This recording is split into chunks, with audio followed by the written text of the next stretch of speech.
वैसे तो हर सुबह उठकर सूर्य की नई किरण देखना भी अपने आप में एक सफलता है। लेकिन जीवन में कुछ सफलता ऐसी होती हैं जो व्यक्ति के जीवन को पूर्ण रूप से बदल कर रख देती हैं। उन्हीं सफलताओं में से एक सफलता है भारतीय प्रशासनिक सेवा की परीक्षा। इस वीडियो में हम रूबरू होंगे बिहार के रहने वाले शुभांकर पाठक से, जिन्होंने महज 23 साल की उम्र में देश की सबसे ज़्यादा गौरवान्वित करने वाली परीक्षा यूपीएससी सिविल सर्विस एग्जामिनेशन को क्लियर करके अपने घर वालों, अपने गुरुजनों और अपने समाज का नाम गौरवान्वित किया। आईआईटी से पास आउट होने के बाद में यूपीएससी की तैयारी में लग जाते हैं और अपने पहले ही प्रयास के साथ में 11वीं रैंक हासिल करके देश की सबसे बड़ी परीक्षा को क्लियर करते हैं, जिनके पिताजी खुद एक प्रशासनिक अधिकारी हैं। मिलते हैं शुभांकर पाठक से। सर, सबसे पहले आप अपने बारे में बताइए, लाइक आपका एजुकेशनल बैकग्राउंड क्या रहा और आपकी स्कूलिंग, उसके बारे में जितना कुछ आप बताना चाहो वो बताइए। मैंने अपनी 10वीं और 12वीं संस्कृति स्कूल से पास की है, दिल्ली में ही। उसके बाद मैंने 1 साल का ड्रॉप लिया था क्योंकि मेरा फर्स्ट अटैम्प्ट में आईआईटी का एग्ज़ाम क्लियर नहीं हुआ था। फिर सेकंड अटैम्प्ट में मेरा आईआईटी का एग्ज़ाम क्लियर हुआ। मैं आईआईटी धनबाद गया इलेक्ट्रिकल इंजीनियरिंग करने। 2016 से 2020 के बीच में वहीं था। फिर 2020 में मैं वहाँ से ग्रेजुएट कर गया था। तो ओवरऑल मेरा एजुकेशन का यही है जी। सर, एक सवाल जो कि मैं यूजुअली जितने भी हमारे साथ में टॉपर जुड़ते हैं उनके साथ में शेयर करता हूँ, पूछता हूँ, और ये सवाल आपके लिए काफ़ी ज़्यादा ज़रूरी है क्योंकि ये आपका फर्स्ट अटैम्प्ट था। दोस्तों, मैं आपको बता दूँ, ये सर का फर्स्ट अटैम्प्ट था और सर ने पहले ही अटैम्प्ट में ऑल इंडिया रैंक 11 हासिल किए, जो कि बहुत बड़ी अचीवमेंट है। सर, जिस समय आपका रिजल्ट आया उस समय आपका फर्स्ट रिएक्शन क्या था? आपके घर वालों का रिएक्शन क्या था? नहीं, एक्चुअली रिज़ल्ट आया 1 बजे के आसपास, तो मैं खाना खा के गया ही था, तो मैंने अपना रिज़ल्ट खुद देखा नहीं। एक्चुअली मेरे भाई ने आके मुझे बताया। तो पहले तो मुझे लगा था वो शायद मजाक कर रहा है, बट उसने फिर मुझे तुरंत लिस्ट दिखाई, वो तो मुझे यकीन नहीं हुआ। फिर मैंने लैपटॉप खोल के खुद से चेक किया, 2-3 बार चेक किया, मतलब कि वो एकदम से इतना मतलब यकीन नहीं हो रहा था कि ऐसी रैंक आ गई है। और 1 घंटे तक तो मैं फ़ोन पे थैंक यू बोल रहा था। मुझे कुछ नहीं पता मैं किससे बात कर रहा था, मतलब कुछ अजीब ही फीलिंग थी, मतलब वो एक्सप्लेन ही नहीं कर सकते। मुझे कुछ समझ नहीं आ रहा था क्या हो रहा है। बहुत मतलब ऐसी फीलिंग थी जो शायद पता नहीं, बहुत मुश्किल है लाइफ में बार बार ऐसे एक्सपीरियंसेस जीना। सर, यूजुअली जब एस्पिरेंट का जो संघर्ष होता है उसमें जहाँ तक मुझे पता है उनके पेरेंट्स का भी उतना का उतना ही संघर्ष रहता है। तो आपके रिजल्ट के बाद में शायद ये आपकी सफलता, आपके घर वालों की सफलता दोनों की कही जाएगी। जी। आपके घर वालों का क्या रिएक्शन था? हाँ, मेरी मम्मी तो नीचे ही थी ऑब्वियसली, बहुत प्राउड थे, और पापा ऑफिस से आ गए तुरंत। खुश थे, बहुत खुश थे। और जैसा आपने कहा कि फैमिली का एक बहुत बड़ा रोल होता है, जैसे मेरी पूरी तैयारी के दौरान उन्होंने अपनी लाइफस्टाइल मेरे अकॉर्डिंग जीनी शुरू कर दी थी कि कब मैं पढ़ता हूँ, कब मैं खाना खाता हूँ, कब मैं, जैसे अगर मैं कभी किसी समय पढ़ रहा हूँ तो मंदिर में ज़्यादा आवाज़ नहीं करना या आसपास आवाज़ ही नहीं करना। उस हिसाब से अपनी लाइफ मेरे आसपास उन्होंने 1.5-2 साल चेंज कर दी मेरे लिए। क्या मैं खाता हूँ, मैं क्या कैसे रहूँगा, कहाँ कब पढ़ूँगा, ये सब चीज़ें। बहुत लोगों को झूठ भी बोलना, क्योंकि मैंने बता रखा था आप किसी को बताना मत। अब किसी को नहीं पता था कि मैं तैयारी कर रहा हूँ मेरे फैमिली में, सिर्फ मम्मी पापा और भाई को छोड़ के। तो ये सब चीज़ें तो सैक्रिफाइस करती है फैमिली, ज़्यादा आना जाना नहीं कहीं पे, रिश्तेदारों से कम मिलना, तो ये सब बहुत सैक्रिफाइसेस फैमिलीज़ करती हैं। एंड आई थिंक जब रिज़ल्ट आता है तो सब पूरे फैमिली का रिज़ल्ट आता है, खाली कैंडिडेट का नहीं आता है। जी सर, यूजुअली ये जो सवाल मैं आपसे करने वाला हूँ, ये सवाल मैं वीडियो के अंत में करता हूँ, लेकिन मैं अभी आपको शुरुआत में करूँगा क्योंकि आपने फैमिली का जिक्र किया। हम एक ऐसे सोसाइटी में रहते हैं जहाँ पर एक बेटा अपने घर वालों को खुल कर कभी थैंक यू नहीं बोल पाता। जी। हम एक ऐसे परिवार में रहते हैं जहाँ पर जो फैमिली का, हम कह सकते हैं कि व्यक्ति खुलकर कभी बात ही नहीं कर पाता। जी। आज अगर सर आपको मौका मिले और अगर आप इन सबको थैंक यू कहना चाहें, अगर इस वीडियो को वो सब देख रहे हैं, तो आप क्या कहना चाहोगे? नहीं, मैं तो मतलब काफ़ी ग्रेटफुल हूँ। थैंक यू तो क्या, मैं कैसे थैंक यू बोलूँ, मतलब नो, मतलब मैं ये कि आप क्या कहना चाहोगे, मतलब क्या उन सभी शख्स को जिन्होंने आपकी जर्नी में हेल्प की? हाँ, जैसे मेरी फैमिली है, मेरे कुछ बहुत करीबी दोस्त हैं जिनको पता था, जो मुझे हमेशा मोटिवेटेड रखते थे, हमेशा दिन में टाइम निकालते थे मेरे से बात करने के लिए, अपने शेड्यूल के बाहर भी। मैं उनको यही बोलना चाहूँगा कि मेरे रिज़ल्ट में आप लोगों का बहुत बड़ा रोल है, और आप लोग नहीं होते तो शायद मेरा रिज़ल्ट नहीं आता। क्योंकि जैसे मैंने कहा कि कैंडिडेट का अकेले का रिज़ल्ट नहीं आता, उसकी पूरी एक सपोर्ट सिस्टम होती है उसके पीछे। एंड थैंकफुली मेरे लाइफ में ऐसा एक सपोर्ट सिस्टम था, जो मेरे दोस्त थे, जो मेरी फैमिली है। मेरे भाई ने मेरी बहुत मदद की, उसने मुझे मैथ्स के काफ़ी पोर्शंस पढ़ाए भी। तो मैं मतलब बहुत छोटा हूँ, मैं उनको थैंक यू बोलने लायक हूँ नहीं। बस मैं इतना ही बोलना चाहूँगा कि आपका सपोर्ट सिस्टम मेरे लिए बहुत इंपॉर्टेंट था। एंड शायद आपको भी ये बात पता है, इससे ज़्यादा मैं कुछ बोल नहीं पाऊँगा क्योंकि बहुत डिफिकल्ट होता है ये बताना। Okay sir. सर हम डायरेक्ट जो प्रिपरेशन की जो स्ट्रेटजी है उसके ऊपर हम रोक रखेंगे। जी सर सबसे पहला स्टेज हमारे लिए प्रीलिम्स है। सर प्रीलिम्स के लिए जैसा कि ज़्यादातर एस्पिरेंट काफ़ी मेहनत करते हैं लेकिन वो प्रीलिम्स में ही फंस जाते हैं, और ये सबसे बड़ी दिक्कत हिंदी माध्यम के एस्पिरेंट के साथ में होती है, पर यूजुअली प्रीलिम्स सबके लिए एक जैसा ही है। सर प्रीलिम्स के लिए आपने ऐसी क्या स्ट्रेटजी फॉलो की, कुछ ऐसे स्पेशल टिप्स जिसके कारण आपका एग्जाम निकला? देखिए, मेरी तैयारी शुरू मैंने 2020 जून में की थी और तब जून 2021 में प्रीलिम्स होना था। पोस्टपोन नहीं, तब किसी को पता नहीं था, तो मेरे पास केवल 1 साल का समय था। तो मैंने वही चीज़ की कि मैंने ज़्यादा किताबों की तरफ में भागा नहीं। मैंने अपने लिमिटेड रिसोर्सेज रखे, जो 4-5 किताबें हर टॉपर से हमने पढ़े हैं कि वो वही पढ़ते थे। जो मैंने एक ऑनलाइन कोचिंग की थी राउज़ IAS में, जो मेरे क्लास नोट्स थे, जो वो बेसिक किताबें हैं, बस उतने तक मैं सीमित रहा। मैंने कभी घर पे लाइब्रेरी बनाने की कोशिश नहीं की, जो मटेरियल मिल रहा है वो ले लो, कि देख लेंगे, पढ़ लेंगे। उससे आपके ऊपर बिना मतलब का प्रेशर भी आता है। और प्रीलिम्स में एक जैसे ये कहते हैं ना 100 सवाल हैं, 100 सवाल नहीं होते, उसमें करीब 250 के आसपास स्टेटमेंट होते हैं, वो 250 सवाल हैं। तो आपके अगर आपने कम चीज़ें पढ़ी होंगी ना, बार बार पढ़ी होंगी, तो अगर कोई एक स्टेटमेंट आपके पढ़े में से आ जाता है तो आपको 100% पता होता है कि या तो आपको पता है या तो आपको नहीं पता है। तो एग्ज़ाम में आपकी डिसीजन मेकिंग बहुत ईजी हो जाती है। इसलिए मैं सबको ये बोलना चाहूँगा कि भले आपके पास कितना भी समय हो प्रीलिम्स के लिए, आप कम पढ़ें, जितना ज़रूरी है उतना ही पढ़ें, लेकिन उसको इतने बार रिवाइज़ करें कि आपको पता हो कि कौन से पेज पे क्या लिखी हुई थी, आपने कहाँ पे क्या चीज़ें मार्क की थी। ये छोटी छोटी चीज़ें आपको एग्ज़ाम में बहुत हेल्प करती हैं, एलिमिनेशन में, डिसीजन लेने में, क्योंकि आपका नॉलेज बेस आप जितना बढ़ाते जाएंगे उतना कन्फ्यूजन भी क्रिएट होगा। मान लीजिए आपने कोई एक चीज़ खाली एक बार पढ़ी है, अब आप एग्ज़ाम में बैठे हैं और आपको एकदम से लग रहा है हाँ मैंने एक बार पढ़ा है, बट क्योंकि आपने उसको बार बार रिवाइज़ नहीं, आपको याद नहीं है, और क्योंकि एग्ज़ाम में हमको प्रीलिम्स में 20-30 से ज़्यादा सवाल आते नहीं होते हैं, तो आपको ऐसा लगेगा ये सुनी हुई चीज़ें मुझे अटैम्प्ट करना चाहिए। आप अटैम्प्ट करने जाएंगे, हो सकता है वो गलत हो जाए, तो बैकफायर कर जाएगी वो चीज़। इसीलिए आप कम पढ़ें, बट उसको जितना बार पढ़ें, जितना कंसोलिडेट करें, वो आपकी सही स्ट्रैटेजी होगी। और फिर मॉक्स दीजिए। मॉक्स का ऑब्जेक्टिव, जैसे मैं वापस बोलना चाहूँगा कि नंबर देखना नहीं है कि आपके कितने नंबर आए। मैंने प्रीलिम्स के जस्ट पहले एक मॉक दिया था, मेरे 70 कुछ नंबर आए थे। उसका ऑब्जेक्टिव ये है कि मान लीजिए अपने फंडामेंटल राइट्स पढ़ें या DPSP पढ़ें, तो ये सब्जेक्ट के सवाल आपसे गलत नहीं होने चाहिए एग्जाम में। जो फैक्चुअल चीज़ें हैं वो रहने दीजिए, उतना उस पर हमको फोकस नहीं करना है, बट जो बेसिक चीज़ें हैं, यहाँ से आपके सवाल अगर गलत हो रहे हैं तो आप वो जाके दोबारा रिवाइज करिए। तो मॉक्स का एक तो ये रोल हो गया। फिर UPSC के PYQs, वो आपको बहुत अच्छे से सॉल्व करने हैं। आपको जो क्वेश्चन के ऑप्शंस हैं वो देखेंगे आपकी 2-3 साल बाद वो क्वेश्चन बन जाते हैं, तो उन ऑप्शंस को आप अच्छे से उस पर भी नोट्स बनाइए। मैंने क्या किया था कि मैंने पेपर प्रिंट किया था और मैंने वहीं पे, जैसे हिंदी का साइड था, मैं इंग्लिश में अटेम्प्ट करता था, तो मैं हिंदी के साइड पर नोट्स बना लेता था ऑप्शंस के। तो और फिर आप उसको रिवाइज़ करिए। जैसे जो एनिमल्स पहले आ चुके हैं, जो नेशनल पार्क्स पहले आ चुके हैं ऑप्शंस में, उनको आप अच्छे से उनके बारे में आप इन्फॉर्मेशन कलेक्ट करिए, क्योंकि UPSC बाद में उन पर सवाल बना देता है। तो आप ऐसे अगर थोड़ा स्मार्ट तरीके से करेंगे तो आपके चांसेस बेटर हो जाएंगे प्रीलिम्स क्वालिफाई करने के। Okay sir. सर ने जैसा कि आपको कोचिंग के बारे में बताया, इस वीडियो के अंदर यूजुअली जो वीडियो होते हैं उसके अंदर कोई कोचिंग के बारे में बेहतरीन तरीके से जानकारी नहीं मिलती है, लेकिन हमारा एक वीडियो कोई ऑफिशियल वीडियो नहीं है, हम एक अनऑफिशियल वीडियो की तरह हम इस वीडियो को कहते हैं, क्योंकि इस वीडियो के अंदर जो डाउट होते हैं वो यूजुअली एस्पिरेंट के डाउट होते हैं, जो कि मैंने आपको एक तरीका बता रखा है कि अगर आपको कोई डाउट है जो आपको लगता है किसी टॉपर के साथ में डिस्कस होना चाहिए, तो नीचे हमारा इंस्टाग्राम अकाउंट की लिंक मिलेगी, आप जाकर डायरेक्ट अपने क्वेश्चंस को DM कीजिए। नेक्स्ट वीडियो में हम अगर किसी अगले टॉपर के साथ में मिलेंगे तो उस क्वेश्चंस को भी हम पिक करेंगे।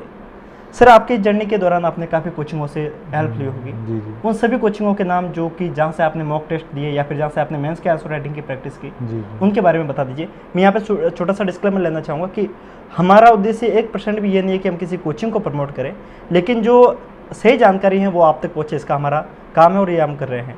सर अपनी कोचिंगों के बारे में वगैरह बता दीजिए। हाँ, इससे पहले मैं ये बताना चाहता हूँ, जैसे मैंने फाइनल ईयर में डिसाइड किया था कि मैं एग्ज़ाम दूंगा, तो मैंने कुछ NCERT खुद से पढ़ने की कोशिश की और मैंने सोचा था शायद मैं कोचिंग नहीं लूँगा, बट मुझे कुछ समझ नहीं आया खुद से पढ़ के।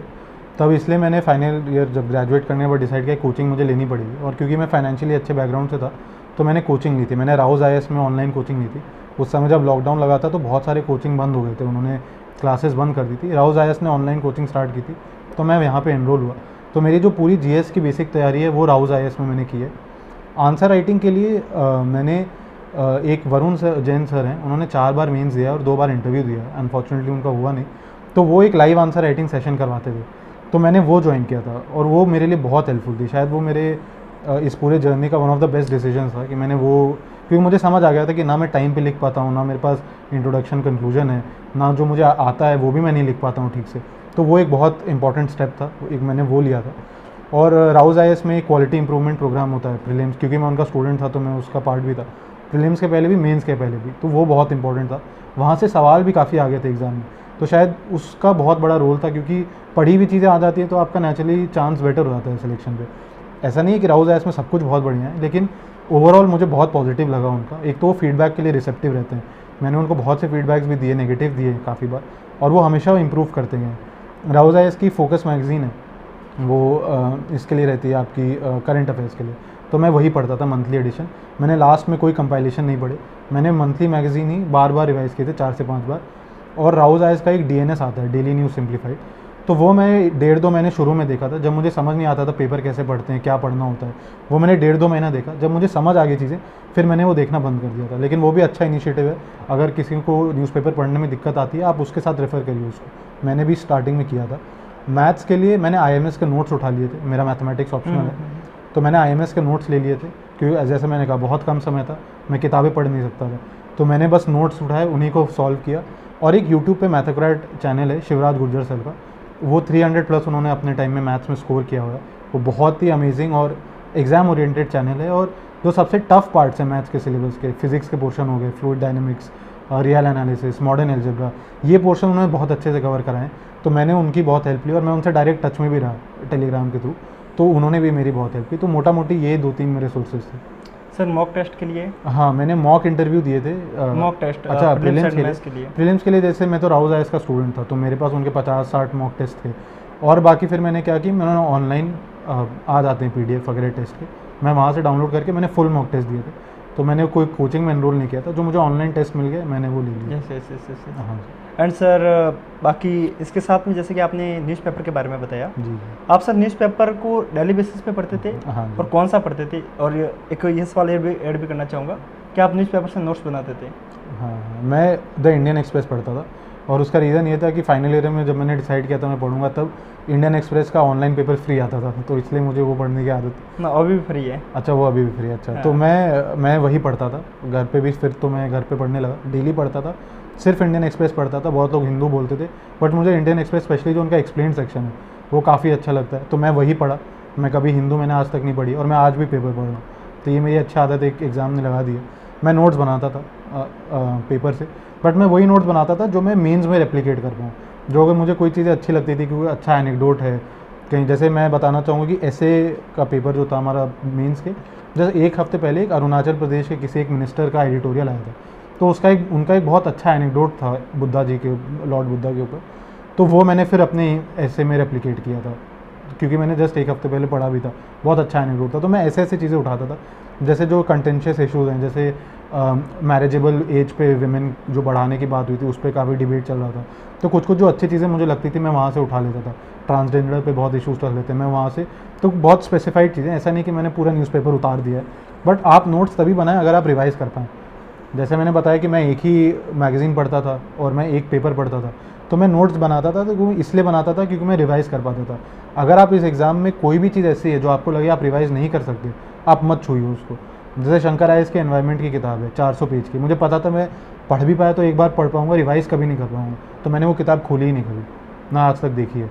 तो वही है न्यूज़पेपर मतलब न्यूज़पेपर में भी नोट्स आप तभी बनाएं अगर आपको लगता है कि आप जो है रिविज़न कर पाएंगे। अगर आपको लगता है नहीं कर पाएंगे तो आप मंथली एडिशंस भी, उसमें वो वहीं से चीज़ें लिखते हैं, वो सफिशिएंट होती हैं, बट मैं अपने पर्सनल सेटिस्फैक्शन के लिए बनाता था। ओके सर जैसे कि आपने नोट्स की बात की, हम इसी सवाल को थोड़ा सा आगे लेके जाएंगे। जो आपके जीएस के नोट्स थे उनके लिए आप सिर्फ कोचिंग के नोट्स को रेफर करते थे या फिर बुक से अलग से नोट्स बनाते थे? हाँ, तो वो मिक्स रहता था। जैसे कुछ टॉपिक्स हैं जहाँ पे जीएस के नोट्स मिले थे, जैसे इंटरनेशनल रिलेशन में अपने नोट से ही पढ़ा मैंने, ज़्यादा कहीं बाहर से नहीं पढ़ा।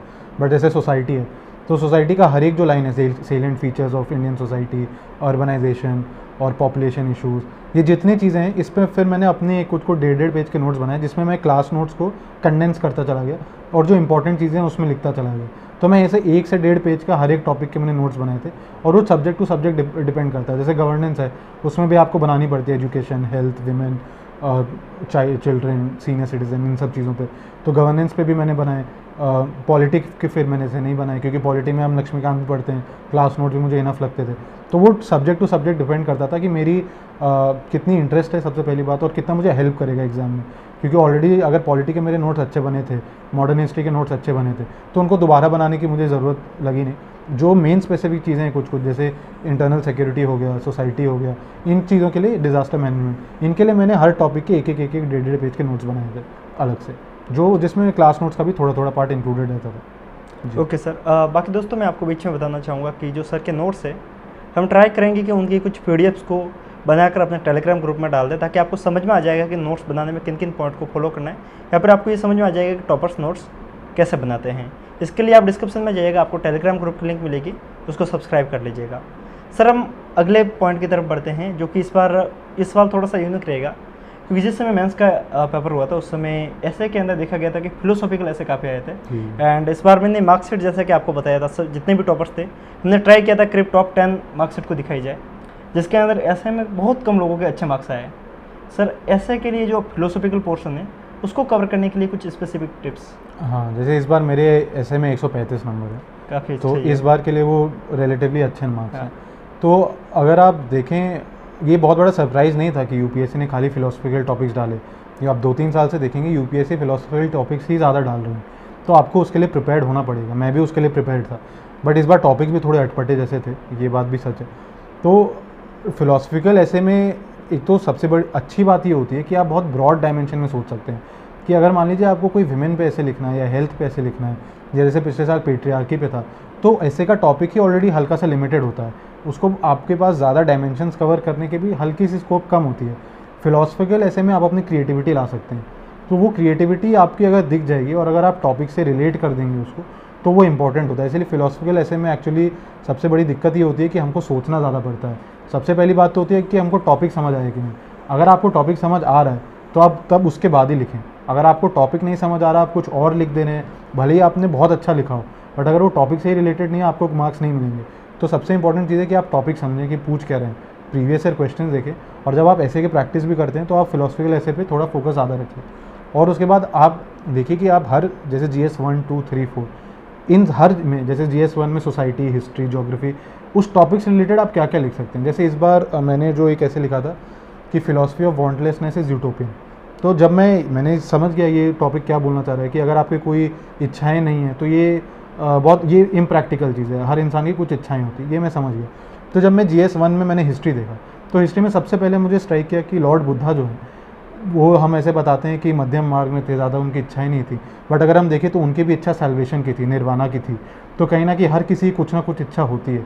एक ऐसा होना कि कोई इच्छा नहीं है किसी के भी जीवन में, ये भी बहुत मुश्किल चीज़ है। तो मैंने ये एग्जाम्पल लिखा।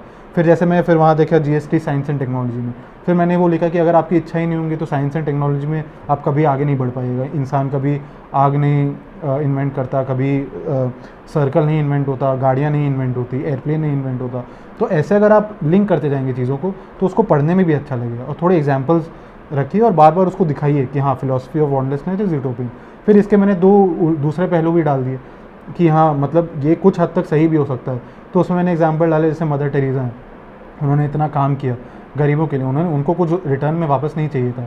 एक जो निष्काम कर्म का कॉन्सेप्ट है, वो भी लगभग इसी के आसपास है। तो खाली मैंने ये 2 एग्जाम्पल इसके विपरीत में दिए, और मैंने ओवरऑल एक ऐसे का फ्लो ऐसा बनाया कि अगर आप पढ़ें तो आपको समझ आ जाएगा कि हाँ, ओवरऑल मैं उस टॉपिक से एग्री करता हूँ, बट मैंने उसके दूसरे पहलू भी आपको दिखाई। फिर जो दूसरा एक सेंटेंस था उसमें कि मटीरियलिज्म इज काइमेरा, तो उसके भी मैंने ऐसे ही कुछ एग्जाम्पल्स लिखे। और काफ़ी बार ऐसा होता है कि फिलोसफिकल ऐसे में आप अगेंस्ट द टॉपिक भी जा सकते हैं। ज़रूरी नहीं है कि आप जो लिखा है आप उसको सच मान लें।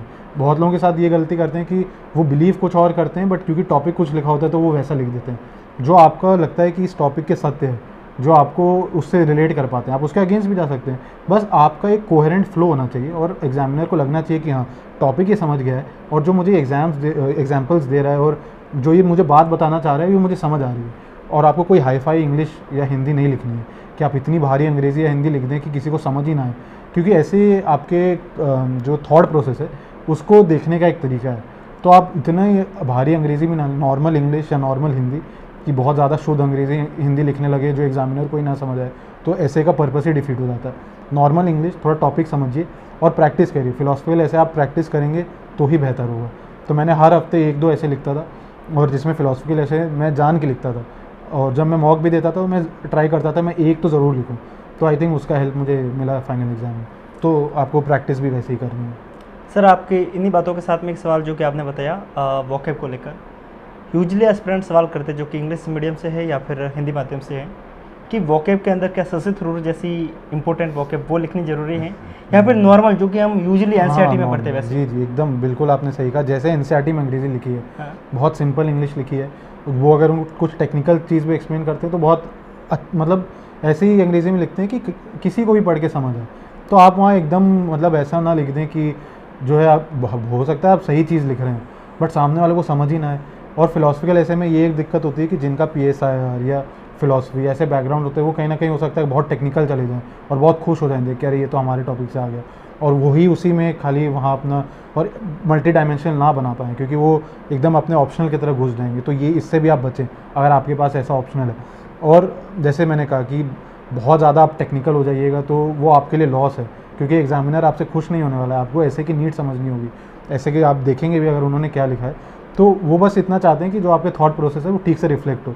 ग्रामेटिकली आप ठीक रहें, थोड़ा बहुत उसमें भी ऊपर नीचे होता है, मेरी से भी होती थी गलतियाँ ग्रामेटिकली भी, क्योंकि आप लिखते जाते हैं कंटिन्यूस 1200-1300 वर्ड्स, तो बीच बीच में एक आध वो दिक्कतें आती हैं, कोई उससे फ़र्क नहीं पड़ता है। मेरा पर्सनल एक्सपीरियंस है, मेरे मार्क्स भी अच्छे हैं, और जब मैं मॉक में भी लिखता था तो समझ आती थी लोगों को। वो कोई हाई फाई अंग्रेज़ी नहीं, अगर आप लिखेंगे ऐसी अंग्रेज़ी भी और बहुत शुद्ध हिंदी भी तो शायद बैकफायर ही कर जाए। ऐसी लैंग्वेज लिखिए जो नॉर्मल इंसान को समझ आए। जी, आपने बिल्कुल सही कहा, क्योंकि एक ये भी बात देखी जाती है कि अगर हम कुछ ऐसा लिख देंगे कि उनको वापस से डिक्शनरी खोलनी पड़े तो शायद ये उनके लिए हर्डल बन जाएगा। सर फिर से हम प्रिपरेशन से रुख से हटकर फिर से आपकी लाइफ के ऊपर आते हैं, क्योंकि इस वीडियो के अंदर हम यही बात रखते हैं कि कुछ बातें सर से जुड़ी हुई हो और कुछ बातें प्रिपरेशन से जुड़ी हुई हो। सर ऐसा माना जाता है, माना नहीं जाता, कहा जाता है, मूवियों के अंदर भी मैंने बहुत देखा है कि जब एक एस्पिरेंट तैयारी करता है तो उसको एक रूम के अंदर बंद हो जाना है एंड 24 आवर उसी के अंदर रहना, या फिर घर से बाहर नहीं निकलना से पे करना है। मैं आपसे सवाल करना चाहूँगा, क्या आपकी लाइफ भी कुछ ऐसी ही थी, या फिर आप सोशल मीडिया से या फिर कभी मूवी देखते थे, कभी थिएटर जाते थे? नहीं नहीं, मैं वैसा पढ़ ही नहीं सकता था, क्योंकि अगर आप दिन में 8-10 घंटा पढ़ रहे हैं तो आपको कहीं ना कहीं वो जो एक प्रेशर है, एक एंग्जाइटी है इस एग्ज़ाम का, उसको भी आपको रिलीज़ करना है। और जैसे मैं बहुत ज़्यादा सोशल मीडिया पे तो पहले भी नहीं था, बट जो मेरी कुछ रुचियाँ थी, जैसे यूट्यूब पे मैं गाड़ियों की बहुत वीडियोस देखता था, रिव्यूज़, जो गाड़ियों के रिव्यूज़ आते हैं, नई लॉन्चेस होते हैं, मुझे गाड़ी चलाना भी बहुत पसंद है, तो मैं ज़रूर ट्राई करता हर 2-3 दिन में गाड़ी, मुझे बहुत रिलैक्सिंग लगती थी। जो मेरे दोस्त हैं जो यहाँ कभी आते जाते थे तो मैं उनसे बराबर मिलने जाता था, मैं फ़ोन पे बहुत बात करता था। तो मैंने ये सब, अगर आप अपनी लाइफ का जो ये एक है ना जिसमें आप अपना प्रेशर रिलीज़ करते हैं वो बंद कर देंगे, तो आप प्रेशर कुकर बनते जाएंगे और वो एकदम से ऐसा फटेगा कि बहुत मुश्किल हो जाएगा आपके लिए वहाँ से वापस आना। तो आप, कोई ज़रूरी नहीं है कि आप अपने आप को एकदम, आप अपना सपोर्ट सिस्टम ही अगर ख़त्म कर देंगे, इस एग्ज़ाम में 8 से 10 घंटे से ज़्यादा पढ़ने की ज़रूरत है नहीं। उसके बाद आपको जो जीवन में पसंद आप करिए। अगर आपने डिसाइड किया है कि आज आपको ये चीज़ ख़त्म करनी है, आप उसको ख़त्म करिए। उसके बाद मान लीजिए आपको पॉलिटी में आज 10 चैप्टर करने थे, करिए आप ख़त्म 10। उसके बाद आपको जो करना है दिन में आप करिए, वो भी आपका, आपने अर्न किया उस चीज़ को। काफ़ी बार ऐसा होता था कि आपके टारगेट्स आप कंप्लीट नहीं कर पाते हैं, तब मैं बहुत ज़्यादा ब्रेक नहीं लेता था, क्योंकि तब एक गिल्ट आ जाती थी कि आज जो ये एन्जॉयमेंट का पार्ट है वो मैं डिज़र्व नहीं कर रहा हूँ। बट जितना ज़्यादा आप अपने टारगेट्स कंप्लीट करेंगे, आपको उतना सेलिब्रेट भी करना चाहिए। छोटी छोटी चीज़ें आप करेंगे तो आपका माइंड भी फ्रेश रहता है। आप हर बार किताबों के बीच अपनी दुनिया में खोए रहेंगे तो वो एक डिस्ट्रक्टिव टेंडेंसी आपके अंदर आने लगेगी। कहीं ना कहीं आपको प्रेशर रिलीज़ भी करना है, तो वो आप जैसे भी करें। कुछ लोग आर्ट करते हैं, कुछ लोग डांस करते हैं, म्यूज़िक कोई लोग, कुछ को बहुत अच्छा लगता है बजाना, तो जो आपको पसंद है आप करिए। मतलब बस आपका ये है कि जो जितनी आपकी पढ़ाई है आप वो करिए, उसके बाद आपके जीवन में क्या चल रहा है आप करते रहिए, उससे कोई दिक्कत नहीं है।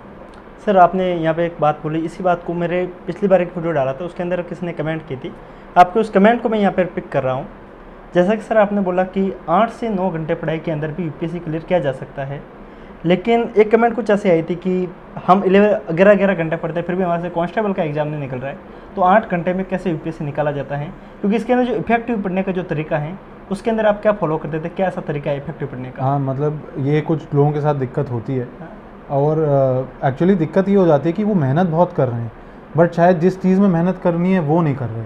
क्योंकि अगर एग्ज़ाम आपसे कुछ चीज़ डिमांड करता है और आप वो नहीं करते हैं, तो आप कहीं भी मेहनत करिए, फिर वो आपके लिए बहुत ज़्यादा इफेक्टिव नहीं होगा। ठीक है। एंड सेकेंड चीज़ क्या है कि मान लीजिए जैसे अगर आप प्रीलिम्स का पेपर देखें तो पॉलिटी है, मॉडर्न हिस्ट्री है, इन्वायरमेंट है, इकोनॉमी है, यहाँ से 60 से ज़्यादा सवाल आते हैं। तो अगर आप ये नहीं पढ़ रहे हैं और आप साइंसेस टेक में कंपाइलेशंस पढ़ रहे हैं, डिफेंस टेक्नोलॉजीज़ पढ़े जा रहे हैं, क्या इस उम्मीद में कि फैक्चुअल सवाल आएंगे यहाँ से मिस नहीं होना चाहिए, तो आपकी डायरेक्शन ही गलत है एग्ज़ाम में। जैसे वैसे ही मेंस की तैयारी, मेंस में अगर आप देखें तो लो हैंगिंग फ्रूट्स हैं, एक पूरा पेपर खाली एथिक्स पे है। अगर आप GS 1 देखें तो वहाँ 5 से 6 सब्जेक्ट है 250 नंबर में, और यहाँ खाली एक सब्जेक्ट है 250 नंबर में, जहाँ पे मार्क्स का वेरिएशन भी बहुत है। तो आपको एथिक्स की तैयारी करें, इंटरनल सिक्योरिटी है, डिजास्टर मैनेजमेंट, जो लो हैंगिंग फ्रूट्स हैं यहाँ से नंबर आप खींच सकते हैं।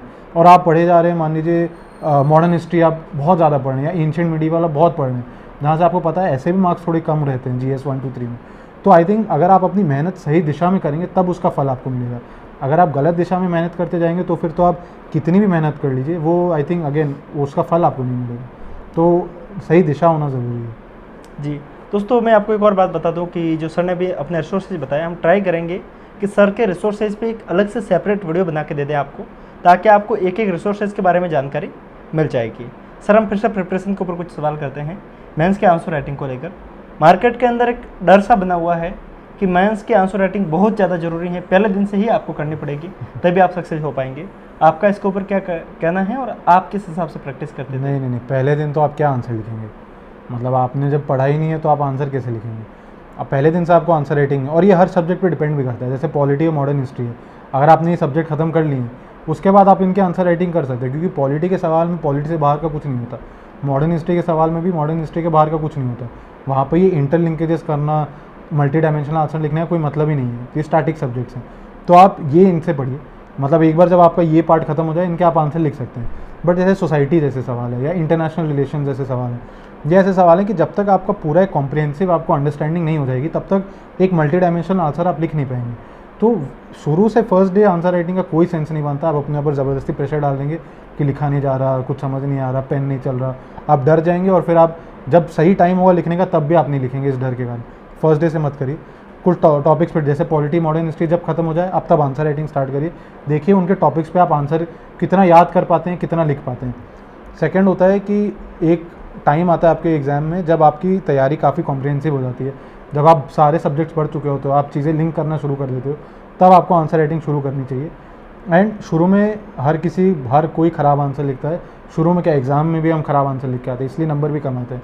वैसा नहीं UPSC को कम नंबर देने अच्छे लगते हैं, हम शायद उतने, क्योंकि समय की भी सीमा है, तो हम उतने अच्छे आंसर लिखते नहीं, 5-6 से ज़्यादा कोई अच्छा आंसर नहीं लिखता है, सब एवरेज आंसर लिख के आते हैं।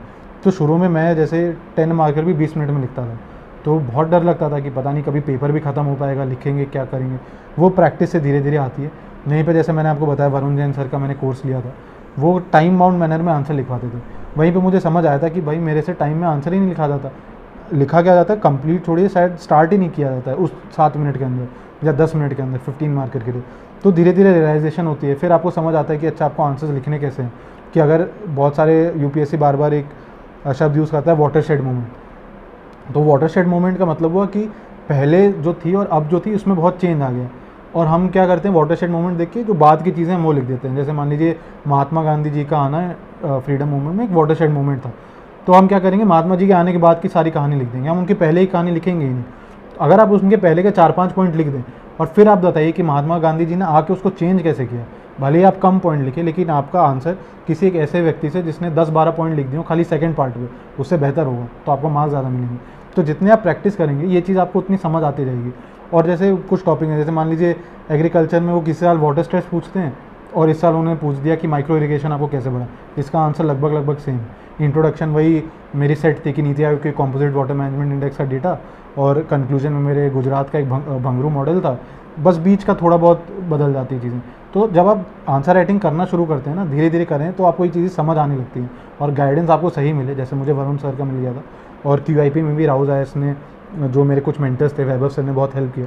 तो जब आप कुछ आपको सही गाइडेंस मिले और कुछ आप अपनी मेहनत करें तो फिर चीज़ें बैठ जाती हैं सही से, तो वो सही टाइम पे आपको सही चीज़ करनी है। जी सर, सर जैसा कि आपने बताया कि आप IIT से हैं, IIT धनबाद से हो आप। सर IIT से ऐसा क्या है, क्योंकि ये एक बहुत बड़ा डाउट कह सकते हैं, या फिर कुछ लोगों की IIT के साथ में वो हो गई, जो हिंदी माध्यम के एस्पिरेंट है उनको लगता है कि IIT के साथ में UPSC का कुछ अच्छे संबंध है, इसके कारण उनको ज़्यादा सेलेक्ट कर रहा है। खैर ये तो मिथ्या है, ये एक तरह का भ्रम कह सकते हैं। लेकिन मैं आपसे ये जानना चाहूँगा कि IIT में ऐसा होता क्या है, क्योंकि मेरे काफ़ी दोस्त IIT में पढ़ते हैं, मुझे पता है, लेकिन मैं आपसे जानना चाहूँगा कि ऐसा आपके साथ में क्या होता है कि आप जब इंटरव्यू देने जाते हैं, जब भी आप UPSC की तैयारी करते हैं तो आप पहले अटेम्प्ट में निकल जाते हो? जैसे आपने पहले बोला कि आईटी और यूपीएससी का क्या है, जैसे मैं बताना चाहूँगा, एक है मेरे जान सीनियर हैं, वो आईटी और आईएम से उन्होंने ग्रेजुएशन की है, और जब वो यूपीएससी का इंटरव्यू देने गए तो उनको मात्र 140 नंबर दिए गए थे। तो ऐसा नहीं है कि यूपीएससी कोई इन चीज़ों में भेदभाव कर रहा है, बट आईआईटी में एक्चुअली होता क्या है कि एक तो बच्चे 10वीं से 12वीं के बीच में मेहनत करते हैं उस ऐसे समय में जहाँ हर चीज़ करने का मन करता है, फ़ोन, लैपटॉप, दुनिया भर की चीज़ें, तो एक मेहनत करने की आदत उनको होती है। फिर जब आप कॉलेज में जाते हैं तो अब क्या होता है, एक तो पहले होता है कि आप हज़ारों लाखों लोग से लड़ाई कर रहे हैं, फिर आप कॉलेज जाते हैं तो वहाँ वो 400-500 ऐसे लोग होते हैं जो यही एग्ज़ाम क्लियर करके आए हैं, सब कॉम्पिटिटिव हैं, सब अपने फील्ड में एक से एक बढ़ के हैं, और वहाँ आप जाके आपको समझ में आता है कि आप तो कुछ नहीं है, क्योंकि वहाँ पे आपको हर चीज़ में आपसे बेहतर 10 लोग मिल जाएंगे। तो आपको समझ में आता है कि आपको ज़िंदगी में मेहनत करना हमेशा एक इंपॉर्टेंट एस्पेक्ट रहेगा, ही नहीं कि आपने एक बार मेहनत कर दी और छोड़ दिया और अब तो आपकी ज़िंदगी सफल हो गई, ऐसे नहीं होता है। एंड आईआईटीज़ में एक तो आपका पीयर ग्रुप अच्छा बन जाता है, और एक ये रहता है ना कि एग्ज़ाम क्लियर करने का जो तरीका है, और क्योंकि हमारे सीनियर्स भी किए रहते हैं तो हमको अच्छी गाइडेंस भी मिल जाती है। मैंने खुद भी इस बार जब दिया तो मेरे सीनियर हैं, उनकी भी रैंक आई इस बार, और एक और अब इस साल दे रहे हैं, तो उनसे मैंने बहुत गाइडेंस ली, तो एक गाइडेंस भी मिल जाती है, कुछ आपका पहले का एक्सपीरियंस भी रहता है, एक कॉन्फिडेंस भी रहती है। जैसे आपने इंटरव्यूज़ की बात की, तो हम लोग इंटर्नशिप के टाइम पे, प्लेसमेंट के टाइम पे इतने इंटरव्यूज़ देते हैं, इतनी प्रैक्टिस करते हैं, इतने तरह तरह के इंटरव्यूज़ दे देते हैं कि इंटरव्यू से हमको डर नहीं लगता। हमको इंटरव्यू के दिन डर लगता है कि हाँ ये दिन बहुत इंपॉर्टेंट है, एक नर्वसनेस होती है, वो सभी नर्वस होते हैं, बट इंटरव्यू से हमको डर नहीं लगता। तो कुछ कुछ चीज़ें आपका कॉलेज के एक्सपीरियंस शेप करती हैं, कुछ कुछ चीज़ें आपके व्यक्तित्व में आ जाती हैं, क्योंकि आप आसपास में ऐसे लोग रहते हैं, गाइडेंस मिल जाती है। बहुत लोगों को सही गाइडेंस नहीं मिल पाती अनफॉर्चुनेटली, हमारे को गाइडेंस मिल जाती है क्योंकि हमारे सीनियर्स ने किया हुआ रहता है। तो बहुत फैक्टर्स हैं, बट ऐसा नहीं, आप अगर देखें तो बहुत लोग ऐसे हैं जो आईआईटी से नहीं हैं, और ऐसे जगहों से उन्होंने अपनी पढ़ाई की है जहाँ का आपने जगह का नाम नहीं सुना हुआ, एंड वहाँ से वो इतना अच्छा प्रदर्शन करते हैं, क्योंकि अल्टीमेटली आपकी मेहनत रंग लाती है। आपको कोई बहुत अच्छा गाइडेंस दे दे, आपके साथ बैठ के वो आपको पढ़ा दे, एग्ज़ाम उसी को देना है, एग्ज़ाम आपने ही देना है। तो एक वो होता है कि सही रास्ता आप अगर पकड़ लेते हैं तो उसके बाद चलना तो आप ही को है फिर। तो कहीं ना कहीं ये वीडियोस का पर्पस भी यही है कि बहुत से ऐसे लोग हैं जिनके पास ये सारा इकोसिस्टम नहीं है, तो अगर उनको ये सही गाइडेंस मिल गए थ्रू वीडियोस जो आप काम कर रहे हैं, तो शायद फिर वो रास्ते पे आप वो चलेंगे तो उनको भी अपने मेहनत का फल ज़रूर मिलेगा। ये आईआईटी और आईआईएम और बिट्स पिलानी और ये सब कहानियाँ ना कुछ टाइम बाद किसी को फ़र्क नहीं पड़ता। जहाँ मैं काम भी कर रहा था वहाँ जितने भी मेरे सीनियर मैनेजमेंट में थे, उनमें से बहुत कम आईआईटीज़ आईआईएम ऐसे जगहों से थे, और कोई फ़र्क नहीं पड़ता इन चीज़ों से एक टाइम के बाद लाइफ में, क्योंकि बहुत मैंने आईआईटीज़ में ऐसे लोग भी देखे हैं जो मेहनत करना छोड़ देते हैं, ये सोच के अब तो हो गया हमारा जीवन में, आईआईटी करके हो गया हमारा, एंड वो बहुत स्ट्रगल करते हैं उसके बाद। तो ये कोई फ़र्क, ये कोई डिफ्रेंशिएटिंग फैक्टर ही नहीं है। यूपीएससी तो खाली ग्रेजुएट चाहता है, आप कहीं से भी कर लीजिए। हाँ, वैसे भी इस बार जब हम रिजल्ट देखते हैं तो इस बार शायद टॉप 10 में से काफ़ी लोग बीए प्रोग्राम से थे। आई थिंक टॉप 10 में से मैंने जहाँ तक मैंने पता किया 6 लोग, जो कि मैंने वीडियो बनाकर भी आपको दिया था, टॉप 10 में से 6 लोग बीए प्रोग्राम से, तो काफ़ी अच्छी बात है इस बार। सर एक सवाल मैं आपसे करना चाहूँगा इंटरव्यू को लेकर, जो आपने इंटरव्यू की बात की। एक मैं यूजुअली देखता हूँ कि जब अभी यूपीएससी का रिजल्ट आ गया तो लगभग हर एस्पिरेंट अब आईएएस बनना चाहेगा, लाइब्रेरियों में सब आईएएस लोग बैठे हैं, आईएएस एस्पिरेंट बैठे हैं, शुरुआती स्तर पे ही होता है। और मैं देखता हूँ कि सभी लोग अभी इंटरव्यू के वीडियो देखना शुरू कर लेते हैं पहले ही दिन से। वे सोचते हैं कि शायद उनका इंटरव्यू ऐसे होगा, इस हिसाब से होगा। सर आपने इंटरव्यू के लिए क्या पहले दिन से ही तैयारी शुरू कर दी थी, या फिर कुछ स्पेसिफिक टिप्स आपने फॉलो की? नहीं, देखिए इंटरव्यू की तैयारी आप मेंस के बाद ही करिए। बहुत लोग पता नहीं क्या शुरू कर देते बोलना कि आप उल्टी तैयारी करिए, इंटरव्यू मेंस प्रीलिम्स, बहुत बोलते हैं कि आप साथ में करिए। ये मुझे मतलब ये चीज़ मुझे समझ नहीं आती है, क्योंकि इंटरव्यू आपको देना है मेंस के बाद। आप अगर मेंस ही नहीं क्लियर कर पाएंगे, आप करते रहिए इंटरव्यू की तैयारी, क्या मतलब है? तो आप मेंस की तैयारी करिए। तैयारी आपकी हमेशा प्रीलिम्स मेंस की होना चाहिए। और इस टाइम पे जो लोग इंटरव्यू देखना शुरू कर देंगे, अब देखिए कोचिंग वालों के साथ लिमिटेशन होती है, उनको अपना क्योंकि बिजनेस चलाना है तो उनको बताना पड़ता है ये स्टूडेंट हमारे पास आया था, हेल्प लिया था उन्होंने, और ये एक माध्यम है जिसके थ्रू वो बताते हैं कि हमने इनका ऐसे ऐसे हेल्प किया। तो उनकी अपनी एक परिस्थिति है, उनको वो करना ही पड़ता है। आपको स्मार्ट होना पड़ेगा, समझना कि ये वो टाइम नहीं है कि आप इंटरव्यू बैठ के देखना शुरू कर दें।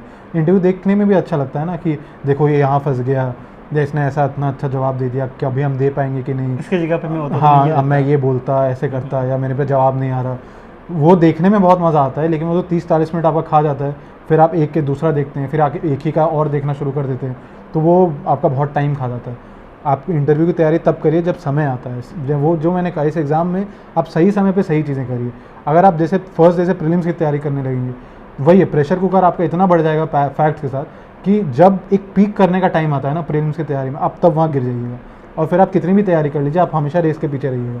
तो प्रीलिम्स की तैयारी का टाइम आता है प्रीलिम्स के 3 महीने पहले, मेंस का टाइम आता है जब उसके पहले, जब आप मेंस के अपनी सामान कंसोलिडेट करते हैं तैयारी, फिर प्रीलिम्स के बाद जब उसको आप अच्छे से रिवीजन करते हैं। इंटरव्यू की तैयारी मेंस के, मेरा 14 दिन के अंदर इंटरव्यू था और मेरा फर्स्ट अटैम्प्ट था, एंड शेड्यूल आने के मेरे दूसरे दिन ही था इंटरव्यू, 6 अप्रैल, मात्र 14 दिन थे मेरे पास। तो तब भी हमने 14 दिन में ही तैयारी की। बहुत लोगों के साथ ऐसे, मेरे दोस्त भी थे, उनके भी 14-15 दिन में इंटरव्यू था। तो इंटरव्यू की तैयारी, जब इंटरव्यू का टाइम आता है आप तभी करिए, अभी से आप इंटरव्यू देखना मत शुरू करिए, क्योंकि वो आपको तैयारी में कुछ पॉजिटिव एस्पेक्ट नहीं डालने वाला। तो आप आंसर देखिए ना, जो टॉपर्स ने आंसर्स लिखे हैं, कोचिंग उनके आंसर शीट्स भी निकालेंगे, आप वो देखिए, वो आपके लिए ज़्यादा ज़रूरी है, क्योंकि उनसे आपको समझ आएगा कि अच्छा, नहीं भी आपको देख के समझ अच्छा इसको ये टॉपिक नहीं आता था, बट तब भी उसने कैसे उसमें कुछ ना कुछ करके एक पेज भर दिया, वो ज़्यादा देखिए इंस्टेड ऑफ इंटरव्यू देखना। तो इस पॉइंट ऑफ टाइम पे एकदम यूजलेस चीज़ है, आप मत पढ़िए, इस ट्रैप में आप मत पढ़िए, मैं बस यही बोलना चाहूँगा। जी सर। बाकी जो सर ने मेंस के आंसर राइटिंग की बात की और मेंस के आंसर राइटिंग की कॉपीज़ की बात की, चैनल पे आप विजिट कीजिएगा, आपको बहुत सारे जो भी टॉपर्स हैं उनकी कॉपीज आपको अभी मिलनी शुरू होगी। बाकी टेलीग्राम ग्रुप में भी जो भी इंपॉर्टेंट कॉपीज हमको लगती हैं वो हम वहाँ पे आपको डाल देते हैं, आप वहाँ से डाउनलोड कर सकते हैं। सर हम अभी कुछ ऐसी बात है जो कि डाउट के रूप में एस्पिरेंट के द्वारा काफ़ी ज़्यादा पूछी जाती है, उसके ऊपर बात करेंगे। सबसे पहला डाउट जो रहता है वो रहता है एनसीईआरटी को लेकर, कि एनसीईआरटी को पढ़ना ज़रूरी है या फिर एनसीईआरटी सिर्फ आपके बेसिक के लिए है, या फिर अगर हम कोचिंग के नोट्स पढ़ लेते हैं तो क्या एनसीईआरटी कवर हो जाएगी? इसको लेकर आपका क्या मत है? नहीं, एनसीईआरटी आपको कुछ सब्जेक्ट के लिए तो पढ़नी है। जैसे ज्योग्राफी के लिए मैंने 11th-12th की एनसीईआरटी पढ़ी थी, मैंने 6 से नहीं पढ़ी थी क्योंकि मैं कोचिंग मैंने करी थी और क्लास नोट्स भी थे मेरे, लेकिन फिर भी 11th-12th की मैंने एनसीईआरटी पढ़ी, क्योंकि डायरेक्ट सवाल आते हैं वहाँ से। एंशिएंट इंडिया की एनसीईआरटी है आर एस शर्मा, पुरानी वाली, तो वो बहुत अच्छी एनसीईआरटी है। वहाँ से आपकी कंसेप्चुअली आप अंडरस्टैंड करेंगे कि हिस्ट्री में चीज़ें कैसे कैसे आगे बढ़ी, तो वो कंसेप्चुअली बहुत अच्छी है। उसमें कुछ फैक्चुअल चीज़ें भी, अगर आप पुराने पेपर देखेंगे यूपीएससी के, तो डायरेक्ट वहाँ से सवाल आए हैं, जैसे यावन प्रिया जैसे सवाल डायरेक्ट वहाँ से आए हैं, तो वो आपको पढ़ने हैं। फिर अगर आप हाल फिलहाल में देखें तो यूपीएससी ने 6, 7, 8 की जो हिस्ट्री की एनसीईआरटी है नई वाली, वहाँ से डायरेक्ट सवाल उठाने शुरू कर दिया। 2020 में वो अशोका का पैराग्राफ आया था, फिर वो हुंडी का सवाल आया था, ये डायरेक्ट एनसीईआरटी में मेंशन है, जो वो अलग से बॉक्सेस बने हुए हैं, तो पढ़नी है। क्योंकि अगर कहीं से डायरेक्ट सवाल आ रहा है और अगर हमको पता है, तो ये तो हम बेवकूफ़ होंगे कि अगर हम वो चीज़ें नहीं पढ़ेंगे, तो वो आपको पढ़नी है। अब जैसे पॉलिटी की एनसीईआरटी है, अगर आपका पॉलिटी ऑलरेडी बहुत स्ट्रॉन्ग है, आपके कंसेप्ट स्ट्रॉन्ग है, तो ज़रूरी नहीं है कि आप पॉलिटी की एनसीईआरटी पढ़िए। वर्ल्ड हिस्ट्री है, सवाल ज़्यादा आते नहीं है, इस साल बहुत साल बाद एक सवाल आया, तो उसके लिए आप 250 पन्ने की किताब पढ़ें, कोई मतलब नहीं है। क्लास नोट्स आपके पास हैं, आप वही पढ़ते जाइए। तो टॉपिक टू टॉपिक डिपेंड करता है। जैसे मैंने इकोनॉमी की एनसीईआरटी पढ़ी थी, क्योंकि कंसेप्चुअली मुझे क्लियर करनी थी चीज़ें। अब उसमें डेटा फैक्ट्स पुराने हो गए, आप वो मत पढ़िए, फॉर्मूले हमको उसमें नहीं पढ़ने, कंसेप्ट उसमें पढ़ने। ज्योग्राफी की 11th-12th एनसीईआरटी बहुत इंपॉर्टेंट है, आप वो पढ़िए। और मैंने एंशिएंट इंडिया की पुरानी एनसीईआरटी पढ़ी थी, इससे ज़्यादा मैंने कोई एनसीईआरटी नहीं पढ़ी। जी सर। सॉरी, मैं और बात है, मेंस के लिए मैंने सोसाइटी की एनसीईआरटी पढ़ी थी, और बायो के लिए जो बायोटेक का पार्ट है, बायो की 12वीं की एनसीईआरटी का जो लास्ट पार्ट है, वो मैंने 4-5 चैप्टर है वो पढ़े थे। इससे ज़्यादा आई डोंट थिंक। हाँ, बस मेंस में भी मैंने सोसाइटी की एनसीईआरटी पढ़ी थी, और मैंने कुछ अलग से नहीं पढ़ा था। हम ट्राई करेंगे कि इसके ऊपर एक अलग से 5 मिनट की वीडियो बनाकर हम कर देंगे, ताकि आपको रिसोर्सेज को लेकर जो सर के जितने भी रिसोर्सेज सर ने फॉलो किए, उससे आपको काफ़ी ज़्यादा हेल्प होगी।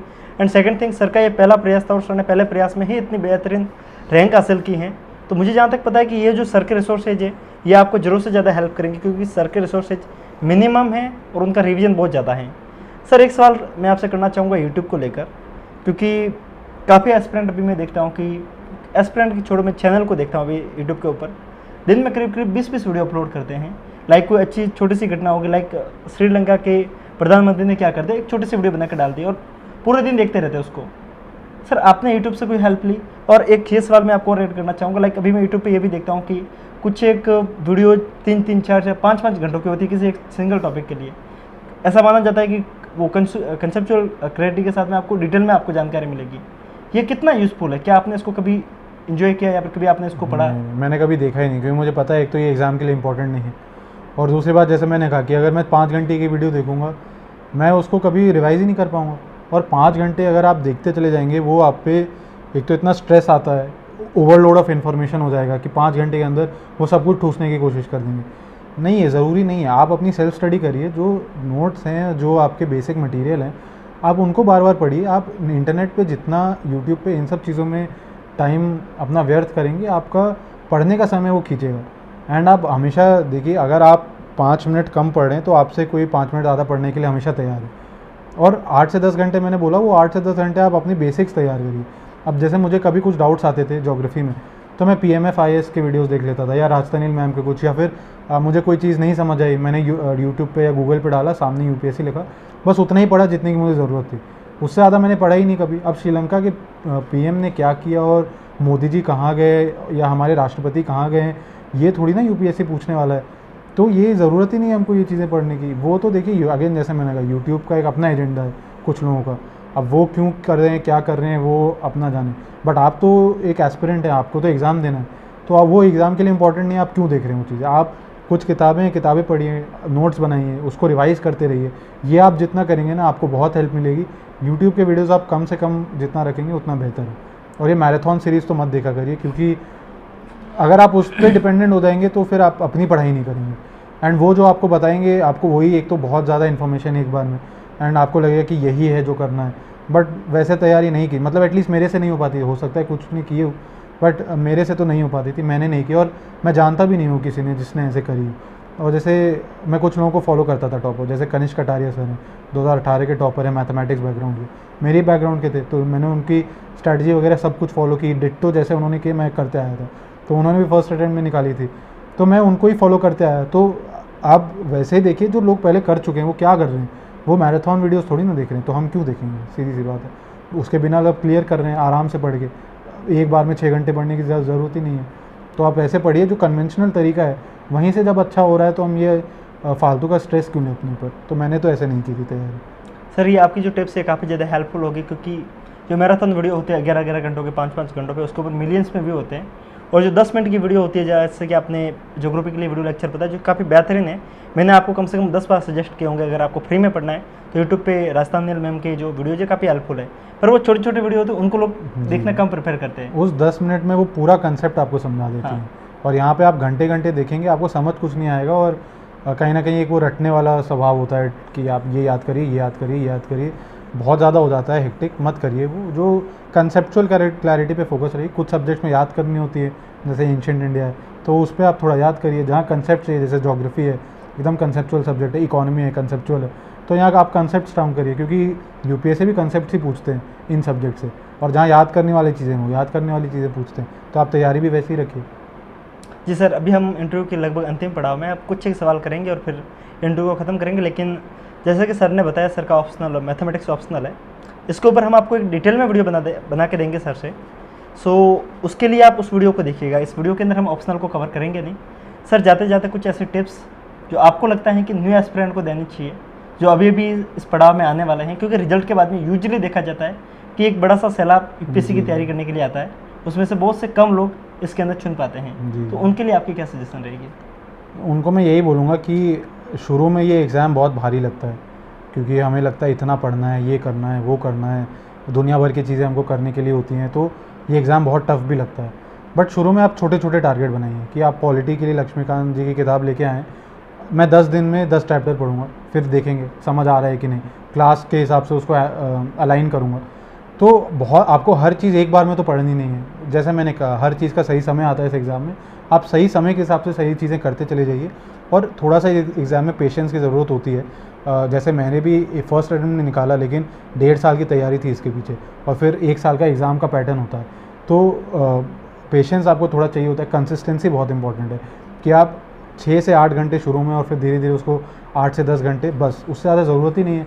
हमें 18-18 घंटे हम पढ़ेंगे तो शायद इतना प्रेशर हम पे आ जाएगा कि हम उसको हैंडल ही नहीं कर पाएंगे। और आप अपनी जो आपकी रुचियाँ हैं, जिससे आप रिलैक्स होते हैं, दोस्तों से बात करना, फैमिली से बात करना, और जो भी आपकी रुचि, फिल्में देखना, आप देखिए उसको आराम से। आप 8-10 घंटे पढ़िए, फिर आपके पास दिन में 14 घंटे है, आप उसमें 10 घंटे सो जाइए, या आप 6 घंटे सोइए, आपको जैसा सही लगे। बट वो 14 घंटे आपके हैं, 8 से 10 घंटे आपको पढ़ाई को देने हैं। आप इतना ही करिए, इतना बहुत सफिशिएंट है एग्ज़ाम के लिए। और अगर आपको सही गाइडेंस मिल जाए, आपके कुछ सीनियर हैं, या आपके कोचिंग में आपको कोई टीचर ऐसे मिले, या अच्छा दोस्त मिला, एक अच्छा आपका पीयर ग्रुप बन गया, तो आप हमेशा इस एग्ज़ाम में अच्छा करते चले जाएंगे, आप कहीं रुकेंगे नहीं। तो फालतू की चीज़ों के पीछे ना भागें। जो एक अपने बैकग्राउंड के टॉपर्स को देखिए, उन्होंने कैसे किया, कैसे उन्होंने ऑप्शनल मैनेज किया, GS मैनेज किया, उस हिसाब से आप देखिए। और जो नॉर्मल चीज़ें हैं, आपको नॉर्मली ही एग्ज़ाम की तैयारी करनी है। कुछ इसमें आउट ऑफ द वर्ल्ड करने की ज़रूरत नहीं होती है, जैसा लोगों को लगता है नॉर्मल इंसानों की तरह पढ़ाई करनी है और अपनी ज़िंदगी जीनी है, और जो एग्ज़ाम हमको देगा वो हम उससे लेंगे। होता है, नहीं होता है तो नहीं होगा। It is not the end of the world. मैं सोच के आया था कि मैं 2 ही अटैम्प्ट दूंगा, क्योंकि मुझे कोई 5 ईयर प्लान नहीं चाहिए था। मैं ज़िंदगी भर ये एग्ज़ाम नहीं देना चाहता था। तो अगर मैं इस बार नहीं होता तो ये मेरा आखिरी अटैम्प्ट होता, अगर मैं आज प्रीलिम्स दे रहा होता। तो मैं इससे ज़्यादा मैंने कभी कुछ सोचा ही नहीं। एंड मुझे इतना अच्छा लगा कि एक IIT का ग्रेजुएट, उसको अपने संविधान के बारे में कुछ नहीं पता, उसको अपने इतिहास के बारे में कुछ नहीं पता। आज मुझे इतनी चीज़ों के बारे में नॉलेज है, वो इस एग्ज़ाम ने मुझे दिया है। तो ये मैं लेके ज़रूर जाता यहाँ से। एक न्यूज़पेपर पढ़ने की आदत लगाई है। जब से रिज़ल्ट आया था नहीं, पेपर मैंने पढ़ना छोड़ दिया। आज भी पेपर पढ़ता हूँ, आज भी उसमें कुछ कुछ अंडरलाइन करता हूँ। तो ये एक एग्ज़ाम आपको बहुत चीज़ें देगा, आपकी व्यक्तित्व बदलेगा।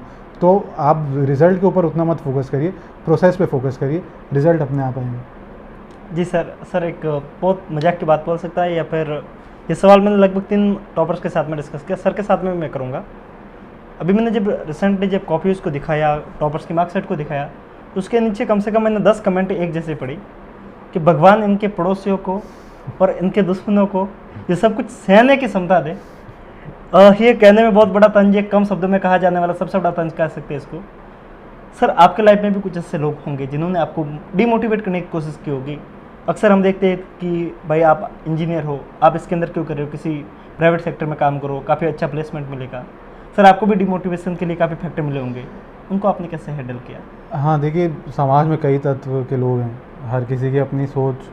वो ये भी नहीं कह सकते क्योंकि वो गलत बोल रहे हैं या जो भी है, बट जैसे अपनी एक डेडिकेशन होती है, अपना एक रुझान होता है कुछ किसी चीज़ को लेके। और जैसे अब वो जो सोच रहे हैं उसके हिसाब से हमें अपनी ज़िंदगी नहीं जीनी है, और वो क्या सोच रहे हैं उनसे कुछ फ़र्क भी नहीं पड़ता। मेरी लाइफ में कोई चेंज नहीं है कि मेरे सामने वाला मेरे बारे में क्या सोचता है। जब तक मुझे पता है कि मैं सही चीज़ कर रहा हूँ और वो कर रहा हूँ जो मुझे करना पसंद है, तब तक सामने वाला क्या सोचता है मुझे इससे कोई फ़र्क नहीं पड़ता। और कहीं ना कहीं हर किसी की अपनी सोच होती है, आप हर किसी की सोच बदल नहीं सकते हैं।